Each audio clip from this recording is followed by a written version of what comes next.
In this video, I'm going to show you how to make your own shampoo bar right at home. So the cool thing about shampoo bars is they're not soap. It's made with surfactants, and I add a bit of activated charcoal in there, which just gives it an amazing detoxifying effect. Without further ado, let's dive in. Let's go over all the ingredients, why we use them, everything like that. Okay, so before I hop in, this shampoo bar does have a lot of ingredients, but there's so many things that we want to put in it. I guess this would be beginner friendly. It'd be a little bit difficult if you're not familiar with the ingredients or if you don't have them. So a little bit harder of a recipe than we've normally been doing, but absolutely amazing. So the first ingredient in our shampoo bar is SCI. So full disclaimer, I have SCI in noodle form, which is a little bit better on the lungs because it can be kind of poofy and cause some irritation if you're not wearing a mask. However, it is easier to work with in powder form, so kind of keep that in mind if you're buying it. I would have preferred to make this with powder, but all I had was the noodle form. So either is fine, just the powder is gonna make it a little bit easier and a little bit quicker, but make sure you have a mask on. So SCI is our main surfactant.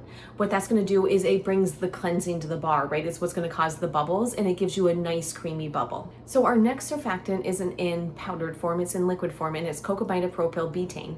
So what this is gonna do is this is gonna be a secondary surfactant, so another washing surfactant that's in our shampoo bar, and it's going to go ahead and increase the foam. So it's going to add to the first surfactant and just be as like co-pilot in the shampoo bar. Our next ingredient is cetyl alcohol. So this ingredient is so very important in the shampoo bar. So not only does it help increase the slip and improve the stability of the bar, it also makes sure that our bar isn't crumbly, right? The last thing you want is a shampoo bar that's falling apart. It really helps maintain the structure of the shampoo bar.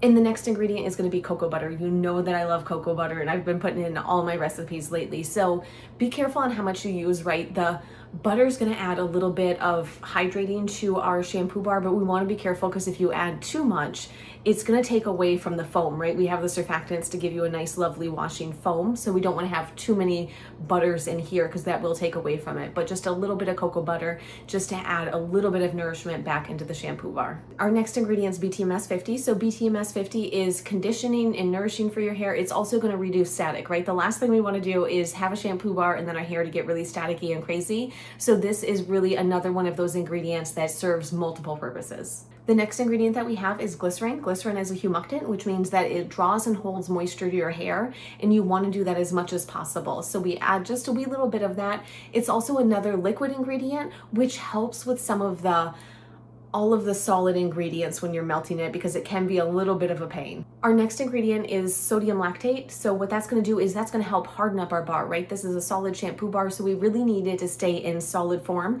and the sodium lactate is amazing for that. And it adds a little bit of hydration to the bar also. And then another thing that I wanted to add to the bar was a little bit of extras. So I'm gonna add a bit of keratin, which is gonna help strengthen your hair and improve elasticity. So the next ingredient is activated charcoal. So activated charcoal is going to go ahead and color the bar so we don't have to add any mica powder, which we all know I'm not against mica powder. I absolutely love it. And the cool thing about it is really good for detoxifying your scalp. So when you're using the shampoo bar, in addition to it washing, it's also gonna be really good if you have oily hair or if you have product built up in your hair, which, secret time, I only wash my hair like once a week. So when I'm making a shampoo bar, I need one that's going to get all of the oils and stuff out of my hair because it gets pretty gross after a week. And lastly, we're going to go ahead and pop a preservative in here, which is Liquid Germo Plus. You can go ahead and swap that out. Just follow the recommendation of the preservative. Now, not really an ingredient per se, but I'm just going to kind of bring it up. We're also going to use a little bit of citric acid in water just to bring the pH down just a touch in the shampoo bar to get it within a safe range for our hair. Without further ado, let's dive in. Let's learn how to make our shampoo bar. For our shampoo bar, the ingredients that we're going to use for the heat phase is SCI, cocoa butter, cocamidopropyl betaine, BTMS 50, cetyl alcohol, vegetable glycerin, and sodium lactate.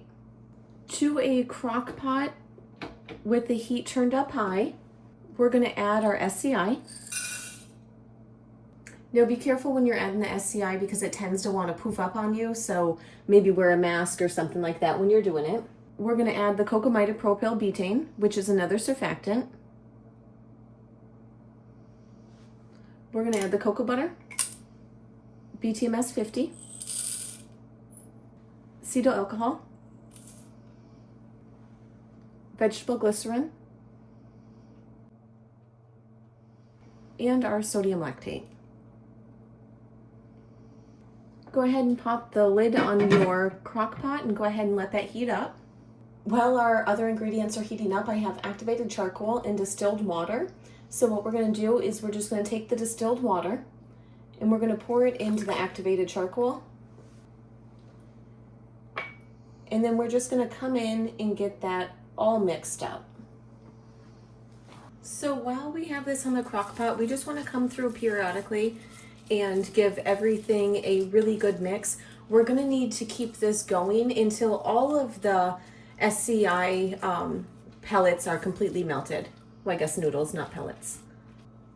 To this, I'm going to go ahead, I'm going to add our mixture of water and activated charcoal in.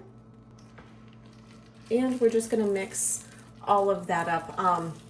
Now maybe I should have waited. It makes it a little bit harder for you to see the SCI noodles in there, but I figure that'll probably help them melt quicker with that little bit of extra water. If you can see here, we're starting to get closer to all of the surfactants being melted. There's still a few in there, so we're going to give this just a couple more minutes. What we're going to do now is check the pH of our shampoo bar. So what I have here is I have 9 grams of water in 1 gram of our shampoo bar. So we'll go ahead, pop that in the water, and we're going to allow this to dissolve in here completely before we check the pH. Now we're going for a pH of 4.5 to 5.5.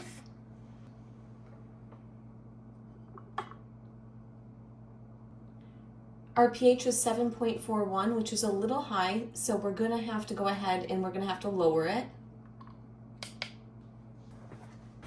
Now to lower the pH, what I'm going to do is I'm going to create a citric acid solution.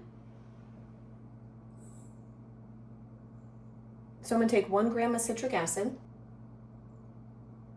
I'm going to put 1 gram of water. Into our shampoo bar mix, we're going to add the citric acid solution, so 50% citric acid, 50% water. And we're going to mix that in there and let the pH go ahead and lower a little bit. We'll check it again.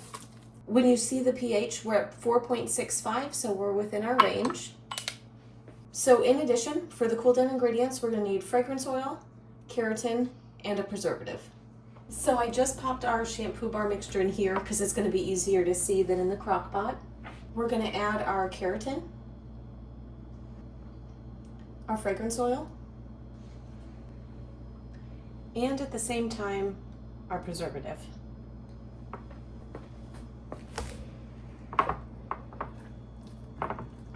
We are going to come in, give it a really good mix.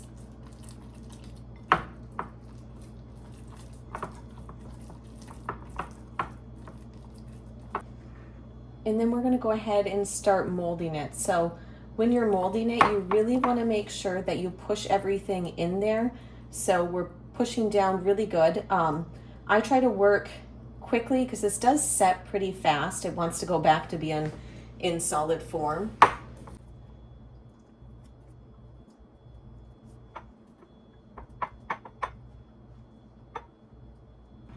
Now what we're going to do is we're going to go ahead, we're going to leave this to cool completely and harden up. And we're just going to go ahead and we're going to pop these out of the mold. If you go ahead and get the shampoo bar wet.